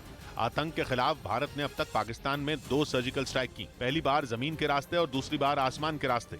इसीलिए पाकिस्तान को लग रहा है कि अगली बार भारत समुद्र के रास्ते उसके घर में दाखिल हो सकता है। भारतीय फौज से घबराया पाकिस्तान किसी भी तरह अपनी समुद्री सीमाओं को सील करने में लगा है। खबर है कि ऑस्ट्रिया का S-100 समुद्र की गहराई में मौजूद किसी भी पनडुब्बी तक को खोज सकता है। हवा में रहते हुए ही वो उसकी चाल को ट्रैक कर सकता है। यही वजह है कि पब्लिक की भूख का इलाज करने से पहले वो हथियारों की शॉपिंग कर रहा है। इस बीच अमेरिका के राष्ट्रपति पद का चुनाव लड़ने वाली निकी हेली ने पाकिस्तान पर एक बड़ा ऐलान कर दिया और बयान दिया कि उनकी सरकार बनी तो पाकिस्तान को एक पाई नहीं मिलेगी। मतलब बिकने की तरफ बढ़ रहे पाकिस्तान की हालत सुधरने के आसार कम हो गए। क्योंकि अमेरिका के राष्ट्रपति पद का चुनाव लड़ने वाली निकी हेली ने पाकिस्तान की रही सही उम्मीद भी तोड़ दी। उन्होंने बयान दिया कि अगर वो राष्ट्रपति बन गई तो पाकिस्तान को एक पाई भी नहीं मिलेगी। राष्ट्रपति बाइडेन के कार्यकाल में भी पाकिस्तान को अमेरिका से कुछ खास नहीं मिला। सेना के लिए मदद मिलनी तो बंद हुई ही, अफगानिस्तान के नाम पर चंदा मिलना भी बंद हो गया। लेकिन फिर भी अलग अलग एजेंसियों के जरिए पाकिस्तान को मदद मिलना पूरी तरह बंद नहीं हुआ था। पाकिस्तान शायद उम्मीद कर रहा था कि बाइडेन जाएंगे तो नए रास्ते खुलेंगे। लेकिन निकी हेली के बयान ने तो पाकिस्तान की नींद उड़ा दी। निकी हेली के मुताबिक अमेरिका के करदाताओं का पैसा ऐसे देशों को चंदा देने के लिए नहीं है और उनका यही ऐलान पाकिस्तान की टेंशन बढ़ाने वाला है। भारतीय मूल की निकी हेली रिपब्लिकन पार्टी की नेता हैं और 2024 में राष्ट्रपति चुनावों के लिए उन्होंने अपनी पार्टी की तरफ से दावेदारी पेश की है और मौजूदा राष्ट्रपति जो बाइडेन से उनकी नाराजगी विदेशों को भेजी जाने वाली मदद पर है। उन्होंने तो पाकिस्तान जैसे मुल्कों को दुश्मन मुल्क तक कह दिया। गरीबी, भुखमरी, शिक्षा और स्वास्थ्य का स्तर बेहतर करने के लिए अमेरिका करोड़ों डॉलर खर्च करता है। ये पैसे अमेरिका की अलग अलग एजेंसियों के जरिए पाकिस्तान जैसे मुल्कों तक पहुंचते हैं। पाकिस्तान अपनी कंगाली के नाम पर कटोरा फैलाकर भीख तो लेता है, लेकिन ये पैसा उसके नेताओं की जेब में ही पहुंचता है। उसकी ये पोल अब पूरी दुनिया के सामने खुल चुकी है। यही वजह है कि पाकिस्तान की भीख का एक बहुत बड़ा रास्ता पूरी तरह बंद दिखने लगा है। उधर पाकिस्तान के लोग भी अब मान चुके हैं कि उनके देश को भगवान भी नहीं बचा सकता, इसलिए वहां डॉलर खरीदने के लिए मारामारी शुरू हो गई है। पाकिस्तान के अखबार डॉन ने अपनी रिपोर्ट में दावा किया कि ब्लैक मार्केट में $1 पाने के लिए लोग 300 पाकिस्तानी रुपए तक चुकाने को तैयार हैं। यानी पाकिस्तान के लोगों ने ही उसके ताबूत पर आखिरी कील अपने हाथों से ठोकने का मन बना लिया है। क्योंकि अगर लोगों ने पाकिस्तानी रुपया बेचकर उसके बदले में अंधाधुंध डॉलर खरीदना शुरू कर दिया तो जिस पाकिस्तान को बिकने में कुछ हफ्ते लगने थे वो कुछ दिनों का मेहमान रह जाएगा। शुक्रवार को पाकिस्तानी रुपए की कीमत थोड़ी सुधरी थी और ओपन मार्केट में वो $1 के मुकाबले 268 हो गई थी। लेकिन डॉन अखबार ने दावा किया कि ब्लैक मार्केट में उसी $1 की कीमत 300 पाकिस्तानी रुपए तक पहुंच गई है। मतलब यह कि पाकिस्तान के लोग डॉलर पाने के लिए इतने पागल हुए बैठे हैं कि उसके लिए मुंहबोली कीमत चुकाने को राजी हैं। क्योंकि पाकिस्तानी रुपए की कीमत तो वैसे ही गिरती जा रही है। पाकिस्तान के लोगों के लिए अब बात वतन को नहीं बल्कि अपने घर को बचाने पर आ गई है और जिस हिसाब से वहां डॉलर के भाव बढ़ रहे हैं वो पाकिस्तानियों के लिए निवेश का बढ़िया ऑप्शन बन गया है। इसलिए पाकिस्तानियों में डॉलर खरीदने की होड़ मच गई है। लोग अपने वतन को भुलाकर अपने घर को बचाने में जुट गए हैं। डॉलर की इस हाई डिमांड के लिए पाकिस्तान के reserve bank state bank of Pakistan का एक फैसला भी है। उसने आयात के लिए लेटर ऑफ क्रेडिट जारी न करने की सख्त नीति अपना ली है। अंतर्राष्ट्रीय व्यापार में लेटर ऑफ क्रेडिट बैंक की तरफ से किसी व्यापारी को इंपोर्ट करने के लिए दी गई गारंटी होती है। अब पाकिस्तान के व्यापारियों को बैंकों से डॉलर मिल नहीं रहा, इसलिए वो ब्लैक मार्केट में भाग रहे हैं। यानी पाकिस्तान के रिजर्व बैंक ने डॉलर को बचाने के लिए फैसला लिया, लेकिन पाकिस्तान के व्यापारियों ने ही उस पर पानी फेर दिया। इधर नागालैंड के मोकोकचुंग जिले में मतदान के दौरान हिंसा हो गई। आरोप है कि वहां कुछ लोगों ने वोटिंग के दौरान पथराव कर दिया। जिसके बाद वहां अफरा तफरी का माहौल बन गया। देखते ही देखते वहां हालात ऐसे बन गए कि मतदान रोकना पड़ा। नागालैंड में विधानसभा की 60 सीटों में 59 सीटों के लिए वोटिंग पूरी हुई, क्योंकि एक सीट बीजेपी पहले ही निर्विरोध जीत चुकी है। अब 2 मार्च को चुनाव के नतीजे आएंगे। उधर गंभीर आर्थिक संकट से घिरे श्रीलंका में फिर सरकार विरोधी प्रदर्शन भड़क उठे। इस बार राजधानी कोलंबो में निकाय चुनाव में देरी के खिलाफ विपक्ष के हजारों लोग इकट्ठा हो गए और श्रीलंका के राष्ट्रपति और वित्त मंत्री रनिल विक्रमसिंघे से चुनाव के लिए फंड देने की मांग की। विपक्ष का आरोप है कि रनिल विक्रमसिंघे चुनाव में हार के डर से फंड रिलीज नहीं कर रहे हैं। और यही वजह रही कि हजारों की संख्या में विपक्ष के लोग कोलंबो की सड़कों पर उतर आए, लेकिन वहां की पुलिस ने प्रदर्शनकारियों को हटाने के लिए उन पर पानी की बौछार कर दी और आंसू गैस के गोले भी दागे। जब पुलिस ने सख्ती दिखाई तो सड़कों पर उतरे विपक्ष के हजारों लोग बंद पड़ी दुकानों के अंदर घुसने लगे। लेकिन पुलिस का मकसद उन प्रदर्शनकारियों को वहां से हटाने का था, लेकिन विपक्ष के लोग भी अपनी जगह डटे रहे और वहां से जाने को तैयार नहीं दिखे। हालांकि सड़कों पर उतरी भारी भीड़ कुछ देर के लिए तितर बितर तो हुई, लेकिन वहां से जाने के लिए नहीं, बल्कि खुद को पुलिस की कार्रवाई से बचाने के लिए। ऐसे में जब प्रदर्शनकारियों ने दुकानों में घुसना चाहा तो पुलिस और उनके बीच धक्का मुक्की शुरू हो गई। यह हंगामा श्रीलंका के चुनाव आयोग के ऐलान के अगले दिन हुआ। वहां के चुनाव आयोग ने ऐलान किया कि निकाय चुनाव के लिए 9 मार्च को वोटिंग नहीं होगी, यानी चुनाव को टाल दिया गया। साथ ही ये जानकारी भी दी गई कि 3 मार्च को नई तारीख का ऐलान किया जाएगा। इधर उत्तर प्रदेश के प्रयागराज में एक कारोबारी पर कुछ बदमाशों ने हमला कर दिया। उन्होंने दिन दहाड़े उस कारोबारी पर फायरिंग कर दी, जिसमें वो घायल हो गया। हालांकि गनीमत यह रही कि गोली सिर्फ उसके कान को छूकर निकल गई, जिससे उसकी जान बाल बाल बच गई। बताया गया कि बदमाशों ने जैसे ही उस पर फायरिंग शुरू की, पास ही एक चौराहे पर तैनात पुलिस के जवान फौरन वहां पहुंच गए, जिन्हें देखकर बदमाश अपने हथियार छोड़कर वहां से फरार हो गए और एक बड़ी घटना होने से टल गई। उधर हरियाणा के भिवानी में गाड़ी से मिले जले शवों की डीएनए रिपोर्ट आ गई, जिससे इस बात की पुष्टि हो गई कि गाड़ी से मिले वो शव नासिर और जुनैद के ही हैं। और राजस्थान पुलिस के मुताबिक हरियाणा के जींद में जिस गाड़ी को बरामद किया गया था, उसमें मिला खून भी नासिर और जुनैद का ही है। जिनको फुलेरो में वहां जलाया गया वे नासिर और जुनैद ही हैं। पुलिस ने इस मामले में एक आरोपी को गिरफ्तार किया, जबकि 8 आरोपियों की तलाश जारी है, जिनकी पहचान की जा चुकी है। इस बीच अफगानिस्तान के मीडिया ने दावा किया कि कंधार में एक नकली तालिबान के लड़ाके को गिरफ्तार कर लिया गया। आरोप है कि वो अपने आप को तालिबान से जुड़ा हुआ बताकर महिलाओं से लूटपाट कर रहा था, लेकिन अब उसे एक महिला से सोना चोरी करते हुए रंगे हाथ पकड़ लिया गया। अफगानिस्तान के मीडिया के मुताबिक आरोपी कंधार शहर में कई महिलाओं से लूटपाट कर चुका है। दावा किया गया कि वो खुद को तालिबान का लड़ाका बताते हुए धौंस जमाकर महिलाओं से गहने लूटता था, लेकिन जैसे ही इसकी जानकारी तालिबान सरकार को मिली, आरोपी को गिरफ्तार कर लिया गया। इधर तेलंगाना के वरंगल में मेडिकल की छात्रा प्रीति की मौत के बाद एबीवीपी के कुछ कार्यकर्ता सड़कों पर उतर आए और काकतीय मेडिकल कॉलेज के बाहर विरोध प्रदर्शन किया। उसी कॉलेज में पढ़ने वाले सेकेंड ईयर के छात्र मोहम्मद अली सैफ पर आरोप है कि वो प्रीति की रैगिंग कर रहा था, जिससे परेशान होकर उसने आत्महत्या की कोशिश की, लेकिन उसे बचाने के लिए डॉक्टरों ने अपनी पूरी जान लगा दी। लेकिन आखिरकार प्रीति ने दम तोड़ दिया, जिसके बाद एबीवीपी के कई कार्यकर्ता काकतीय मेडिकल कॉलेज के बाहर जुट गए और प्रीति को इंसाफ दिलाने की मांग की। बढ़ते हंगामे को देखते हुए पुलिस ने एबीवीपी कार्यकर्ताओं को हिरासत में लेना शुरू कर दिया, लेकिन पुलिस हिरासत में से बचने के लिए उन्होंने भी हर वो पैंतरा अपनाया जो वो अपना सकते थे। प्रदर्शन कर रहे कार्यकर्ता कॉलेज के बाहर ही सड़क पर लेट गए, जिन्हें वहां से उठाने के लिए पुलिस को काफी जद्दोजहद करनी पड़ी। इन हालात में भी प्रदर्शनकारियों ने नारेबाजी जारी रखी। जब एबीवीपी के कार्यकर्ता मानते नहीं दिखे तो पुलिस ने उन्हें जबरन उठाया और अपने साथ थाने ले गए। इससे पहले पुलिस ने आरोपी मोहम्मद अली सैफ को गिरफ्तार कर लिया। साथ ही पुलिस ने बताया कि उसे कुछ व्हाट्सएप चैट मिली हैं, जिनसे पता चलता है कि आरोपी छात्र प्रीति की रैगिंग कर रहा था। वहीं राज्य सरकार की तरफ से ऐलान किया गया कि प्रीति के घर वालों को 10 लाख रुपए का मुआवजा दिया जाएगा। उधर सुप्रीम कोर्ट ने विदेशी हमलावरों के नाम हटाने के लिए कमीशन बनाने की मांग वाली याचिका खारिज कर दी। कोर्ट ने इस मामले में सख्त टिप्पणी की और ये कहते हुए याचिका खारिज कर दी कि इससे विवाद बढ़ेगा। सुप्रीम कोर्ट में देश में अलग अलग जगहों के नाम से जुड़ी एक याचिका दाखिल की गई थी और मांग की गई थी कि उन जगहों के नाम विदेशी हमलावरों के नाम पर न रखे जाएं। याचिका में इस मामले पर कमीशन बनाने की भी मांग की गई थी, लेकिन सुप्रीम कोर्ट ने याचिका खारिज कर दी।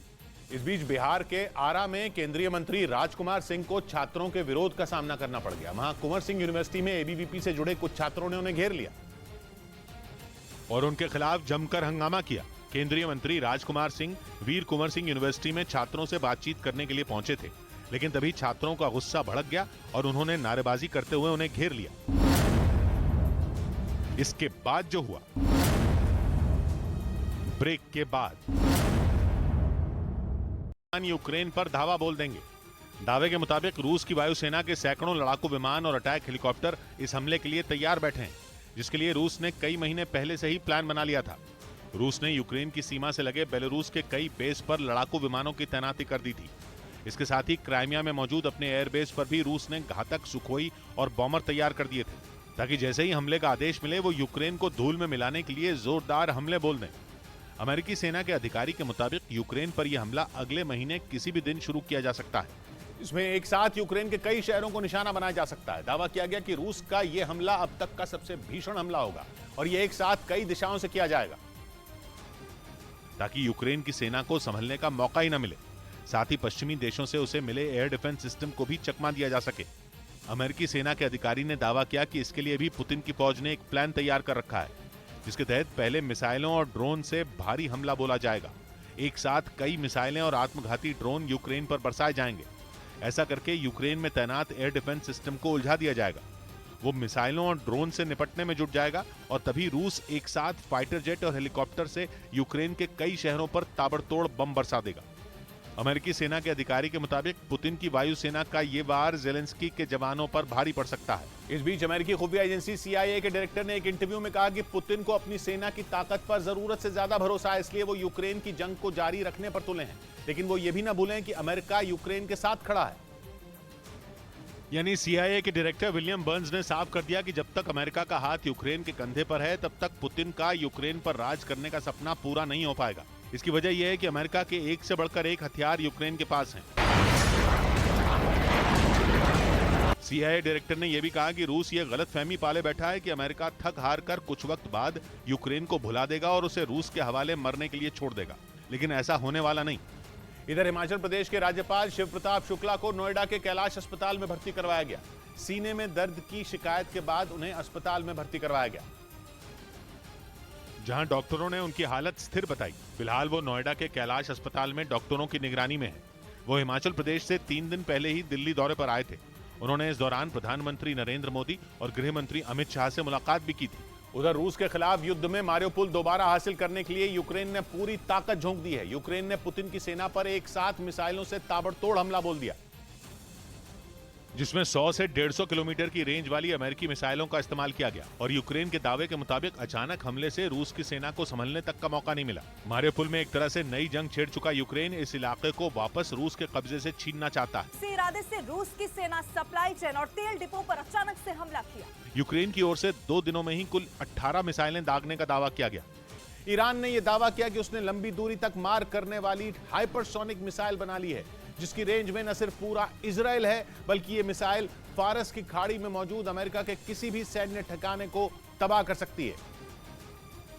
यानी ईरान ने इस हाइपरसोनिक मिसाइल को बनाने का ऐलान करते हुए अपने 2 दुश्मन अमेरिका और इजराइल को सीधी धमकी दे दी।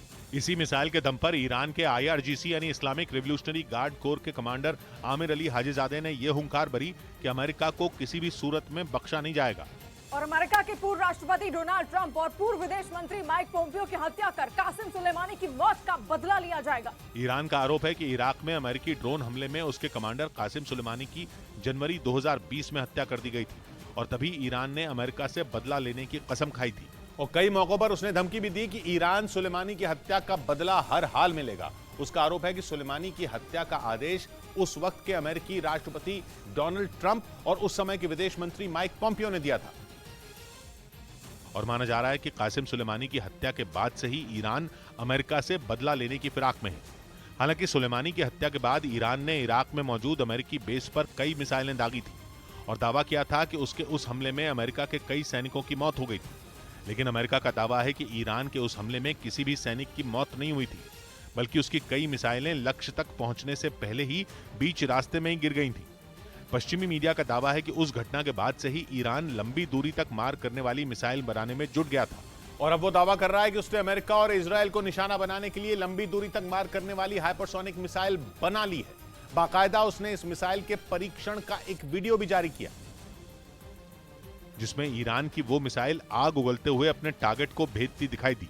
उसका दावा है कि उसकी इस हाइपरसोनिक मिसाइल की स्पीड 13 मैक यानी आवाज की रफ्तार से 13 गुना ज्यादा है और 16,000 किलोमीटर प्रति घंटा की रफ्तार से उड़ने वाली इस मिसाइल को रोकने की ताकत किसी भी एयर डिफेंस सिस्टम में नहीं है। ईरान का दावा है कि उसकी ये मिसाइल 1650 किलोमीटर की दूरी पर मौजूद किसी भी टारगेट को तबाह करने का दम रखती है। इससे पहले ईरान ने पिछले साल नवंबर में पहली हाइपरसोनिक बैलिस्टिक मिसाइल बनाने का दावा किया था, लेकिन उस वक्त अमेरिका ने उसके दावे को हवा में उड़ा दिया था। हालांकि इस बार ईरान जिस तरह ताल ठोक रहा है, उसे हल्के में लेना अमेरिका और इजरायल दोनों को भारी पड़ सकता है। उधर अमेरिका में आए ऐतिहासिक बर्फीले तूफान से हुई जबरदस्त बर्फबारी ने उसके कैलिफोर्निया राज्य के कई इलाकों को 6 फीट तक बर्फ में दबा दिया। और यह तो अभी शुरुआत है। नया हफ्ता शुरू होते ही कैलिफोर्निया में 2 नए बर्फीले तूफान आने की चेतावनी जारी की गई है, जबकि पहले ही तूफान की वजह से हुई रिकॉर्ड तोड़ बारिश ने वहां बाढ़ ला दी है, जिसकी वजह से नदियों के किनारे की जमीन कमजोर पड़ गई है। इस वजह से सामने आई एक तस्वीर में एक पेड़ टूटकर नदी में समाता नजर आया। एक गाड़ी में बना चलता फिरता मकान भी पानी में गिरता दिखा। कैलिफोर्निया के एक इलाके में तो 72 घंटों के अंदर कम से कम 45 इंच बर्फ गिर गई। वहां से आई तस्वीरें देखकर ऐसा लगा जैसे महीना फरवरी का नहीं बल्कि दिसंबर का हो। जिस तरह की तगड़ी बर्फबारी क्रिसमस पर होती है, जगह जगह उस तरह बर्फ का ढेर नजर आया, जिसकी वजह से कैलिफोर्निया का एक बड़ा हिस्सा अंधेरे में डूब गया। वहां 1,20,000 से ज्यादा लोग बिना बिजली के गुजारा कर रहे हैं। और अगले कुछ घंटों में वहां फिर 2 बर्फीले तूफान आने वाले हैं, जिनमें पहले तूफान ने तो कैलिफोर्निया में दस्तक भी दे दी है। लेकिन ऐसा नहीं है कि मौसम के थपेड़े अकेले अमेरिका के कैलिफोर्निया पर पड़ रहे हैं। उत्तर में मिशिगन में बर्फीली बारिश आने की चेतावनी है, तो दक्षिण में टेक्सास में बवंडरों का अलर्ट है। टेक्सास के पड़ोस में ओक्लाहोमा राज्य में तो तेज रफ्तार हवाओं ने पिक्चर भी रिलीज कर दी। वहां कई पेड़ गिर गए और कारों और मकानों को जबरदस्त नुकसान पहुंचा। इधर पाकिस्तान का बलूचिस्तान बम धमाके से दहल उठा। वहां एक बाजार में हुए बम धमाके की चपेट में आने से 4 लोगों की मौत हो गई, जबकि कई लोग घायल बताए गए। पुलिस के मुताबिक रिमोट कंट्रोल के जरिए बम धमाके की इस वारदात को अंजाम दिया गया। वहां एक मोटरसाइकिल में बम छिपाकर रखा गया था। मोटरसाइकिल मुकम्मल उड़ गया। बलूचिस्तान में हुए इस हमले की जिम्मेदारी अभी तक किसी भी आतंकी संगठन ने नहीं ली।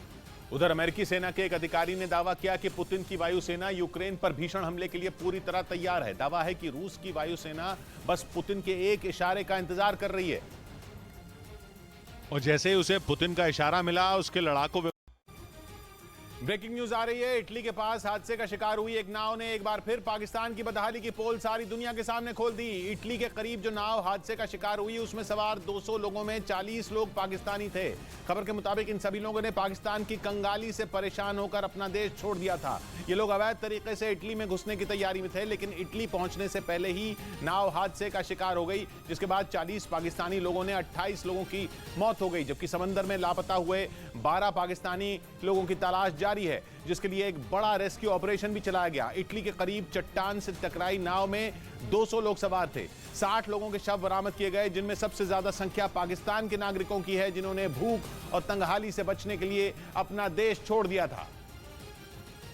और पाकिस्तान से निकले ये सभी लोग उसी नाव पर थे जिस पर सवार होकर कई देशों के लोग इटली पहुंचना चाह रहे थे। लेकिन जैसे ही नाव इटली के कुतरो शहर के करीब पहुंची, वो समंदर में एक बड़ी चट्टान से टकरा गई। खबर के मुताबिक मौसम खराब होने की वजह से खचाखच भरी नाव का संतुलन बिगड़ गया और तेज लहरों की वजह से वो एक चट्टान से जा टकराई। इसके बाद नाव पर सवार सभी लोग समंदर में गिर गए। इटली के कोस्ट गार्ड के मुताबिक नाव पर करीब 200 लोग सवार थे, जिनमें 80 लोगों की जान बचा ली गई, जबकि 60 लोगों के शव बरामद किए गए। इन 60 लोगों में 28 शव पाकिस्तान के रहने वाले लोगों के हैं, जबकि पाकिस्तान के ही 12 दूसरे लोगों की तलाश जारी है। बताया गया कि नाव पर पाकिस्तान के कुल 40 लोग सवार थे, जो अपने देश की बदहाली से तंग होकर इटली के लिए निकले थे, ताकि वहां पहुंचकर पेट भरने के लिए कुछ काम शुरू किया जा सके। खबर के मुताबिक पाकिस्तानी लोगों के देश छोड़ने की ये पहली घटना नहीं है, बल्कि पिछले कुछ समय से बड़ी संख्या में वहां के लोग दूसरे देशों की तरफ भाग रहे हैं, क्योंकि पाकिस्तान हर नए दिन के साथ कंगाली के दलदल में और ज्यादा धंसता चला जा रहा है। और वहां के लोग पाई पाई को मोहताज हो गए हैं। खाने पीने की चीजें आम आदमी की पहुंच से बाहर होती जा रही हैं। और परेशानी ये है कि ऐसे हालात में भी शहबाज शरीफ की सरकार की तरफ से उन्हें कोई उम्मीद नहीं बनाई जा रही। ऐसे में पाकिस्तान के लोग खतरा मोल लेकर भी अपना देश छोड़कर भाग रहे हैं, और वो समंदर के रास्ते अवैध तरीके से भी दूसरे देशों में घुसने की कोशिश कर रहे हैं। इसी कोशिश में पाकिस्तान के 40 नागरिक भी थे, जो समंदर के रास्ते अवैध तरीके से इटली पहुंचना चाहते थे, लेकिन चट्टान से टकराकर उनकी नाव के चिथड़े उड़ गए। इस हादसे के बाद की जो तस्वीरें सामने आई, वो दहला देने वाली थी। इन तस्वीरों में समंदर के किनारे टूटी हुई नाव के कई टुकड़े दिखाई दिए। किनारे पर दूर दूर तक हादसे का शिकार हुए लोगों की चीजें बिखरी हुई नजर आई। हादसे की खबर लगते ही इटली के कोस्ट गार्ड ने रेस्क्यू ऑपरेशन शुरू कर दिया। समंदर में कोस्ट गार्ड के कई जहाज लापता लोगों की तलाश में जुट गए। राहत बचाव के काम में हेलीकॉप्टर की भी मदद ली गई। इटली के कोस्ट गार्ड के मुताबिक नाव पर पाकिस्तान और अफगानिस्तान समेत 6 देशों के नागरिक सवार थे, जिनमें पाकिस्तान के सबसे ज्यादा लोगों की मौत हुई। उधर पाकिस्तान में रोटी, दाल और गैस के बाद अब जान बचाने वाली दवाओं की भी भारी किल्लत होने वाली है। पाकिस्तान के मीडिया के मुताबिक अगर जल्द ही शहबाज सरकार ने कोई उपाय नहीं किया तो अस्पताल मरीजों के लिए मुर्दाघर बन जाएंगे, क्योंकि वहां के अस्पतालों से दवाएं गायब हो सकती हैं। पाकिस्तान की दवा की दुकानों पर भी ताले लटक सकते हैं। पाकिस्तान के मीडिया ने यह डरा देने वाला दावा किया कि जल्द ही पाकिस्तान में दवाएं खत्म हो सकती हैं। ऐसा इसलिए क्योंकि दवा कंपनियों को कच्चा माल ही नहीं मिल रहा है। पाकिस्तान का विदेशी मुद्रा भंडार 300 करोड़ डॉलर के भी नीचे पहुंच चुका है। मतलब यह कि पाकिस्तान का डॉलर का खजाना पूरी तरह खाली हो चुका है, जिसकी वजह से वो दूसरे देशों से जरूरी चीजें आयात नहीं कर पा रहा। और उन जरूरी चीजों में सबसे जरूरी दवाएं बनाने के लिए कच्चा माल है, क्योंकि अगर दवाएं नहीं बची तो पाकिस्तान के मरीजों की सांसें भी थम सकती हैं। और वहां के मीडिया ने इसी बात की आशंका जताई कि पाकिस्तान में जल्द ही ऐसे हालात खड़े होने वाले हैं, क्योंकि वहां जरूरी दवाओं का स्टॉक लगभग खत्म हो चुका है और कच्चे माल की कमी की वजह से दवाओं का उत्पादन भी तेजी से नहीं हो पा रहा। जो भूख से बेहाल पाकिस्तान के लिए किसी भी तरह से अच्छी खबर नहीं है। पाकिस्तान के मीडिया के मुताबिक सबसे बड़ी परेशानी तो वहां के गंभीर मरीजों के लिए आने वाली है। ऐसे मरीज जिनका इलाज करने के लिए ऑपरेशन की जरूरत पड़ती है। लेकिन अब पाकिस्तान के अस्पतालों के ऑपरेशन थिएटर पर भी ताले लग सकते हैं, क्योंकि वहां पर ऑपरेशन से पहले बेहोश करने के लिए इस्तेमाल की जाने वाली दवा का स्टॉक भी सिर्फ 2 हफ्ते के लिए बचा है। यानी बेहोश करने वाली दवा ही खत्म हो गई तो फिर ऑपरेशन करना नामुमकिन हो जाएगा। और अगर ऐसा हो गया तो पूरे पाकिस्तान में हजारों मरीजों की जिंदगी खतरे में पड़ जाएगी। इधर बिहार के आरा में केंद्रीय मंत्री राजकुमार सिंह को छात्रों के विरोध का सामना करना पड़ गया। वहां कुंवर सिंह यूनिवर्सिटी में एबीवीपी से जुड़े कुछ छात्रों ने उन्हें घेर लिया और उनके खिलाफ जमकर हंगामा किया। केंद्रीय मंत्री राजकुमार सिंह वीर कुंवर सिंह यूनिवर्सिटी में छात्रों से बातचीत करने के लिए पहुंचे थे, लेकिन तभी छात्रों का गुस्सा भड़क गया और उन्होंने नारेबाजी करते हुए उन्हें घेर लिया, जिसके बाद पुलिस और छात्रों के बीच हल्की झड़प भी हो गई। हालांकि पुलिस कर्मियों ने राजकुमार सिंह को वहां से सुरक्षित बाहर निकाला। अखिल भारतीय विद्यार्थी परिषद के छात्रों ने यूनिवर्सिटी को 3 हिस्सों में बांटने का आरोप लगाया। इस बीच दिल्ली के पास गाजियाबाद में लोगों का धर्म परिवर्तन करवाने का एक मामला सामने आया, जिसके आरोप में पुलिस ने 2 लोगों को गिरफ्तार कर लिया, जिन पर आरोप है कि उन्होंने पहले तो लोगों को धर्म परिवर्तन के लिए बहलाया फुसलाया, फिर उन्हें 2 लाख रुपए और 25 गज का प्लॉट दिलाने का लालच दिया, जिसकी शिकायत विश्व हिंदू परिषद ने पुलिस में दर्ज करा दी। अभियोग पंजीकृत कर लिया गया है। पुलिस ने विश्व हिंदू परिषद की शिकायत पर उस इलाके को भी सील कर दिया। उन्होंने इस मामले में एक महिला और आदमी को गिरफ्तार कर लिया। उधर मध्य प्रदेश के छतरपुर में बोरवेल में गिरी बच्ची को सुरक्षित निकाल लिया गया। एक दिन पहले बच्ची खेलते खेलते 30 फीट गहरे बोरवेल में गिर गई थी, जहां से उसे घंटों की कड़ी मशक्कत के बाद बाहर निकाल लिया गया और फौरन अस्पताल में भर्ती करवाया गया, जहां डॉक्टरों ने उसकी हालत स्थिर बताई। पूरे रेस्क्यू ऑपरेशन के दौरान बच्ची की हालत पर नजर बनाए रखने के लिए कैमरे की भी मदद ली गई। खाना दिया, सब कुछ व्यवस्थाएं पूरी करी। बच्ची के लिए रेस्क्यू टीम ने बोरवेल में ऑक्सीजन की भी व्यवस्था की ताकि उसे सांस लेने में दिक्कत न हो। इधर दिल्ली के डिप्टी सीएम मनीष सिसोदिया को 5 दिन की सीबीआई रिमांड पर भेज दिया गया। दिल्ली के शराब घोटाला मामले में मनीष सिसोदिया को एक दिन पहले गिरफ्तार किया गया था और अगले दिन दिल्ली की राउज एवेन्यू कोर्ट में उन्हें पेश किया गया। लेकिन इस दौरान दिल्ली सियासी जंग का मैदान बन गई। आम आदमी पार्टी के दफ्तर के बाहर पार्टी के कार्यकर्ता इकट्ठा होकर प्रदर्शन करने लगे। कई नेता तो हाथों में हथकड़ी पहनकर पहुंचे और सिसोदिया की गिरफ्तारी पर केंद्र पर बरस पड़े। सारे लोग आज गिरफ्तारी देने के लिए आई हैं, आप हमें खत्म कर दीजिए। दिल्ली के अलावा चंडीगढ़ और भोपाल में आम आदमी पार्टी के कार्यकर्ता सड़कों पर उतरे और दिल्ली के शराब कांड मामले में हुई सिसोदिया की गिरफ्तारी का विरोध किया। एक दिन पहले 9 घंटे की पूछताछ के बाद सिसोदिया गिरफ्तार हुए थे, जिसके बाद आम आदमी पार्टी आग बबूला हो गई, जबकि सीबीआई ने कोर्ट में दलील दी कि उन्हें आगे की जांच के लिए सिसोदिया को रिमांड में लेने की जरूरत है। जिसके बाद कोर्ट ने सिसोदिया को 4 मार्च तक सीबीआई रिमांड में भेज दिया, जिसके बाद बीजेपी ने केजरीवाल सरकार को आड़े हाथ लिया। मनीष सिसोदिया जी आरोपी नंबर 1 हो सकते हैं, लेकिन किंग पिन अरविंद केजरीवाल है। सूत्र बता रहे हैं कि 5 दिन की रिमांड के दौरान सिसोदिया से उनके खिलाफ मिले सबूतों पर पूछताछ होगी, क्योंकि सीबीआई को शक है कि शराब के ठेके देने के लिए 100 करोड़ रुपए तक की वसूली की गई थी। इस बीच उत्तर प्रदेश के प्रयागराज में हुए उमेश पाल हत्याकांड में शामिल एक आरोपी को पुलिस ने मुठभेड़ में ढेर कर दिया। आरोप है कि उसने मुठभेड़ के दौरान पुलिस वालों पर गोलियां चलाई, जिसके बाद पुलिस ने उसे जवाबी फायरिंग में ढेर कर दिया। पुलिस ने यहां पर एक बड़ी कार्रवाई की है। पहले आरोपी अरबाज को ढेर किया। पुलिस के मुताबिक जिस आरोपी को मार गिराया गया वो उमेश पाल हत्याकांड के बाद से ही फरार चल रहा था। उस दिन इसके द्वारा फायरिंग भी की गई थी। आरोप है कि अरबाज ने मुठभेड़ के दौरान पुलिस पर फायरिंग की, जिसमें धूमनगंज थाने के एसएचओ राजेश कुमार मौर्य घायल हो गए। बीते शुक्रवार को प्रयागराज में उमेश पाल की कुछ बदमाशों ने गोली मारकर हत्या कर दी थी। उमेश पाल साल 2005 में बीएसपी के नेता राजू पाल की हत्या के केस में मुख्य गवाह थे। पुलिस अब इस हत्याकांड से जुड़े बाकी आरोपियों की तलाश में जुट गई।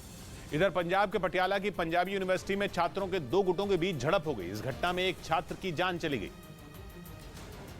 जिसका नाम नवजोत सिंह बताया गया। पंजाबी यूनिवर्सिटी में अचानक छात्रों के दो गुटों के बीच झगड़ा हो गया। आरोप है कि इसी दौरान दूसरे गुट के कुछ छात्रों ने नवजोत पर चाकू से हमला कर दिया।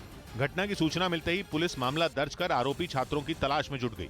ब्रेकिंग न्यूज है दिल्ली से। दिल्ली की राउज एवेन्यू कोर्ट ने पूर्व रेल मंत्री लालू यादव और उनके परिवार को समन्स जारी किए हैं। लालू यादव के अलावा उनकी पत्नी राबड़ी देवी और बेटी मीसा भारती का नाम सामने आया। लालू समेत उनके परिवार के सदस्यों पर जमीन के बदले नौकरी देने का आरोप है। सीबीआई की चार्जशीट के आधार पर कोर्ट ने समन्स जारी किए हैं। सभी आरोपियों को 15 मार्च को पेश होने का आदेश जारी किया गया है। सीबीआई ने इस केस में 16 आरोपियों के खिलाफ पिछले साल 10 अक्टूबर को चार्जशीट दाखिल की थी। विक्रांत हमारे साथ जुड़ रहे हैं। विक्रांत, तो अब क्या होगा इसमें? देखिए, बड़ा मामला है क्योंकि अब लालू यादव, राबड़ी देवी, मीसा भारती समेत 16 आरोपियों को यह निर्देश दिया है कि वो 15 मार्च को कोर्ट के सामने पेश होंगे और अदालत इस मामले में सीबीआई ने जो चार्जशीट दाखिल की थी पिछले साल 10 अक्टूबर पर, उसको कोर्ट ने कॉग्निजेंस लिया और ये कहा कि प्राइमा फेसी आरोपियों के खिलाफ मामला चलाने के पर्याप्त सबूत है, लिहाजा इस पर कॉग्निजेंस लिया जाता है, संज्ञान लिया जाता है और सभी आरोपियों को समन जारी किया। अब इस मामले का ट्रायल शुरू होगा और लालू परिवार के लिए, जो बिहार में एक बड़ी चुनौती भी बन रहे थे, उनके लिए एक बड़ा मुश्किल समय आ गया है। और लालू यादव अभी चूंकि बीमारी से वापिस भी आए हैं, हो सकता है उनके वकील उनकी तरफ से हेल्थ ग्राउंड पर राहत मांगने की कोशिश करें, लेकिन उनके लिए मुश्किल यह है कि अदालत का यह सम्मन ऐसे टाइम पर गया है जब लालू परिवार ये कोशिश कर रहा है कि विपक्ष एकजुट हो और वो एक बड़ी चुनौती दे सके। शुक्रिया विक्रांत आपका। इस बीच खबर है कि पाकिस्तान की खुफिया एजेंसी आईएसआई को भारत में घुसपैठ करने के लिए आतंकी ही नहीं मिल रहे हैं। इसके पीछे की सबसे बड़ी वजह पाकिस्तान की कंगाली है, क्योंकि पाकिस्तान इस वक्त एक एक पाई के लिए मोहताज है और वो कर्ज का कटोरा लेकर पूरी दुनिया में घूम रहा है, लेकिन हालात संभलने के बजाय बिगड़ते चले जा रहे हैं। खुफिया एजेंसियों का दावा है कि आर्थिक तंगी की वजह से आईएसआई के पास भी फंड की भारी कमी हो गई है, जिससे उसका कश्मीर में घुसपैठ का प्लान फेल हो गया, क्योंकि फंड की कमी की वजह से वो आतंकियों को पैसे नहीं दे पा रही। एक रिपोर्ट के मुताबिक पाकिस्तान आतंकियों को कश्मीर में घुसपैठ के लिए 6 लाख रुपए की रकम देता है, लेकिन आर्थिक बदहाली के सबसे बुरे दौर से गुजर रहा पाकिस्तान एक एक पैसे के लिए तरस रहा है और आतंकी बिना पैसे लिए कश्मीर में किसी भी सूरत में दाखिल नहीं होना चाहते। यही नहीं, पाकिस्तान के पास उन लोगों को भी देने के लिए पैसे नहीं बचे हैं जो आतंकियों की घुसपैठ कराने में उनकी मदद करते हैं, क्योंकि आईएसआई सीमा के पास रहने वाले लोगों का इस्तेमाल आतंकियों को लाने ले जाने में करती है, जिसके लिए वो उन्हें पहले 5,000 रुपए देती थी, लेकिन अब उतने पैसे भी घुसपैठ कराने वालों को नहीं मिल रहे हैं। खुफिया एजेंसियों के सूत्रों का दावा है कि ऐसे में उन्होंने आईएसआई का हाथ छोड़कर सैलानियों को घुमाने का काम पकड़ लिया है, जिससे उन्हें ज्यादा कमाई हो रही है। यानी अब आईएसआई को आतंकियों की घुसपैठ में मदद कराने वाले भी नहीं मिल रहे हैं। हालांकि खुफिया एजेंसियों का दावा है कि आईएसआई जेल में बंद कैदियों को कश्मीर में आतंकी बनाकर भेजने की तैयारी कर रही है। इसके लिए वो कैदियों को बाहर निकालने और उन पर लगे सारे क्रिमिनल रिकॉर्ड हटाने का लालच दे रही है। उधर मुंबई में रिलायंस इंडस्ट्रीज लिमिटेड के चेयरमैन मुकेश अंबानी ने ओडिशा के मुख्यमंत्री नवीन पटनायक से मुलाकात की। इस दौरान दोनों के बीच ओडिशा में निवेश की योजनाओं पर चर्चा हुई और साथ ही ओडिशा में रिलायंस इंडस्ट्रीज लिमिटेड के भविष्य में किए जाने वाले निवेश पर भी दोनों के बीच बातचीत हुई। इस दौरान मुकेश अंबानी और ओडिशा के मुख्यमंत्री नवीन पटनायक गर्मजोशी से एक दूसरे से मुलाकात करते नजर आए। इस बीच तुर्की के इस्तांबुल में एक फुटबॉल मैच के दौरान अनोखा नजारा देखने को मिला। वहां दर्शकों ने भूकंप प्रभावित बच्चों के लिए फुटबॉल मैदान पर खिलौनों का ढेर लगा दिया और इसे देखकर फुटबॉल खिलाड़ी भी हैरान रह गए। ये अनोखी पहल टर्किश सुपर लीग के एक मुकाबले के दौरान देखने को मिली, जब फुटबॉल मैच शुरू होने के बाद उसे 4 मिनट 17 सेकंड पर रोक दिया गया, क्योंकि तुर्की में 6 फरवरी की सुबह 4:17 पर भूकंप का पहला झटका महसूस किया गया था। ऐसे में मैच रुकते ही दर्शकों ने फुटबॉल मैदान पर खिलौनों की बारिश शुरू कर दी, जिसके बाद फुटबॉल का हरा भरा मैदान कुछ ही देर में रंग बिरंगे खिलौनों से पट गया। बताया गया कि ये खिलौने तुर्की में भूकंप प्रभावित बच्चों में बांटे जाएंगे। इधर अमृतसर की घटना के बाद पंजाब पुलिस को मुक्तसर में मुश्किल हालात से निपटने की ट्रेनिंग दी गई। 5 दिन पहले खालिस्तान समर्थक अमृतपाल सिंह के हजारों समर्थकों ने तलवारें लेकर अजनाला पुलिस थाने पर धावा बोल दिया था, जिसके अगले दिन अजनाला कोर्ट के आदेश पर अमृतपाल सिंह के साथी लवप्रीत तूफान को रिहा कर दिया गया। लेकिन आगे चलकर ऐसे हालात ना पैदा हों, इसलिए हिंसक भीड़ को काबू में करने के लिए पंजाब पुलिस को मार्शल आर्ट की एक फॉर्म गतका की ट्रेनिंग देनी शुरू कर दी गई। गतका को सिखों से जुड़ी पारंपरिक कला माना जाता है। उस दिन भी अजनाला थाने पर तैनात कुछ पुलिस वालों को हंगामे के दौरान चोटें आई थीं और खालिस्तान समर्थक अमृतपाल सिंह अपने साथी की रिहाई न हो जाने तक वहां से न जाने की जिद पर अड़ा रहा था। ऐसे में पुलिस वालों को मुश्किल हालात से निपटने की ट्रेनिंग देने का काम शुरू कर दिया गया। ट्रेनर बुलाकर, जैसे कि मार्शल आर्ट्स, गतका ट्रेनर के बारे में मॉक ड्रिल की ट्रेनिंग दी जा रही है। बताया जा रहा है कि राज्य के सभी पुलिस कर्मियों को इस तरह की ट्रेनिंग दी जाएगी। उधर श्रीनगर नेशनल हाईवे बंद होने की वजह से कारोबारियों की मुसीबत बढ़ गई। पिछले कई दिनों से हाईवे बंद होने की वजह से सड़क पर करोड़ों का सामान फंसा है, जिसकी वजह से अब वो खराब होने की कगार पर है। इसी वजह से कारोबारी परेशान हैं क्योंकि कई दिनों से उनके ट्रक सड़क पर फंसे हैं। हमारे से जल्दी छोड़े। वहीं ट्रक ड्राइवरों का आरोप है कि वो कई दिनों से वहां फंसे हैं। ऐसे में प्रशासन की तरफ से उनके खाने पीने की कोई व्यवस्था नहीं की गई।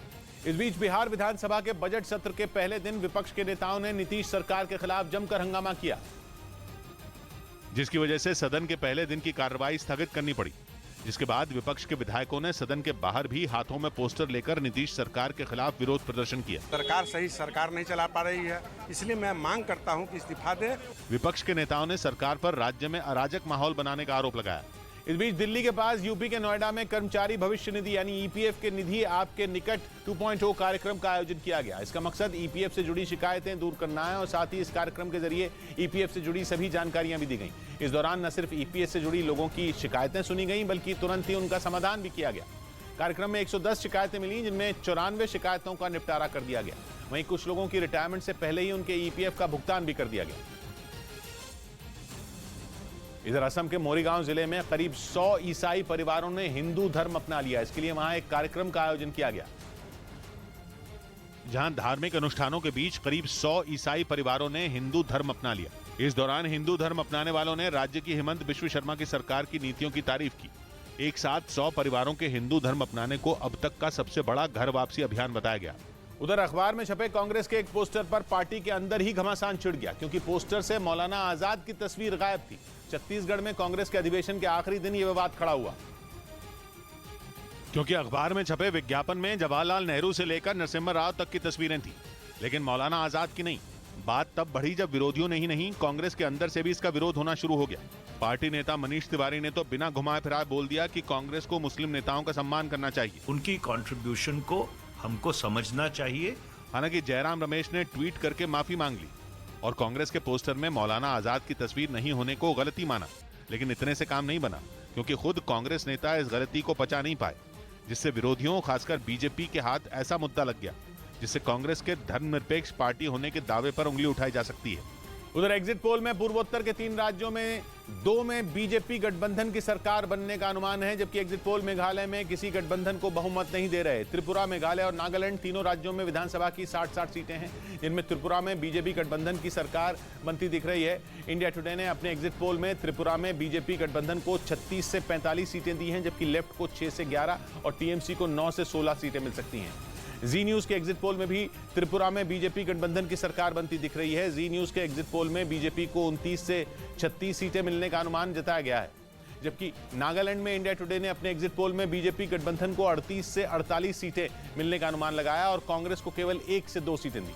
जी न्यूज के एग्जिट पोल में भी नागालैंड में बीजेपी गठबंधन की सरकार बनती दिख रही है, क्योंकि इसमें भी बीजेपी को 35 से 43 सीटें मिली हैं। लेकिन मेघालय में किसी पार्टी की सरकार बनती नहीं दिख रही, क्योंकि इंडिया टुडे और जी न्यूज दोनों के ही एग्जिट पोल में किसी पार्टी को बहुमत नहीं मिला। इंडिया टुडे ने मेघालय में बीजेपी को 4 से 8 सीटें मिलने का अनुमान लगाया, जबकि जी न्यूज ने बीजेपी को केवल 6 से 11 सीटें दी।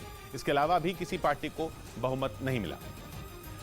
इधर हरियाणा के रोहतक से रोंगटे खड़े कर देने वाला एक वीडियो सामने आया। वहां एक तेज रफ्तार कार बेकाबू होकर पलट गई, जिसके बाद कार के परखचे उड़ गए। सामने आए वीडियो में वो कार कई बार पलटती नजर आई। कार की रफ्तार इतनी ज्यादा थी कि वो पलटती हुई सड़क के किनारे तक पहुंच गई, लेकिन इसी दौरान वहां से गुजर रहा एक आदमी उसकी चपेट में आ गया, जिसकी वजह से उसकी जान चली गई। जिस वक्त यह हादसा हुआ, कार में 4 लोग सवार थे जो बुरी तरह घायल हो गए। हालांकि वहां मौजूद लोगों ने उन्हें अस्पताल पहुंचाया, जहां उनका इलाज चल रहा है। सच के आगे जनाब क्या करते, सच के आगे जनाब क्या करते, हो गए लाजवाब क्या करते। 100 बात की एक बात कही रोशन ने, लूट में जो यकीन रखते हैं, जिंदगी का हिसाब क्या करते। मिलते हैं कल, घड़ी जब इशारा करेगी 9 बजे रात का, वक्त फिर होगा 100 बात की एक बात।